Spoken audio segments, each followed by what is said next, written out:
ஏசப்பா என்ன சொல்லுகிறார் என்றால், நித்திய ஜீவன், பரலோக ராஜ்யத்தை அடைவதற்கு ஒரு வசனம் சொல்லியிருக்கிறார். அது என்னவென்றால், என் நிமித்தமாக தன் ஜீவனை இழந்து போகிறவன், உயிரை இழக்கிறவன் அந்த நித்திய ஜீவனை பெற்றுக்கொள்ளுவான். அந்த பரலோக ராஜ்யத்தை பெற்றுக்கொள்ளுவான்.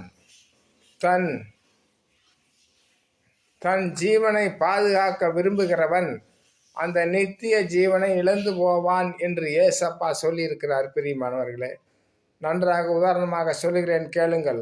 30,000 ரூபா கொடுத்து துணி வாங்கி ஒரு 10,000 ரூபா கொடுத்து கோட்டு தைக்கிறதுக்கு அவர்கிட்ட கொடுக்க மாட்டேன், அந்த கோட்டு துணியை வெட்டுவான், ஊசியில் குத்துவான் அப்படின்னு வச்சிட்டு இருந்தோம்னா அது அவனுக்கு தகுந்த உடை ஆகாது. அதே போல தான் விசுவாசம் முழுசாக கர்த்தரிடத்தில் ஒப்படைச்சிடணும்.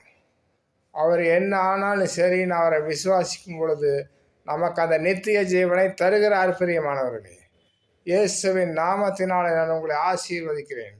உங்கள் விசுவாசத்தின்படிதான் உங்களுக்கு விடுதலை ஆகும். ஆமென்.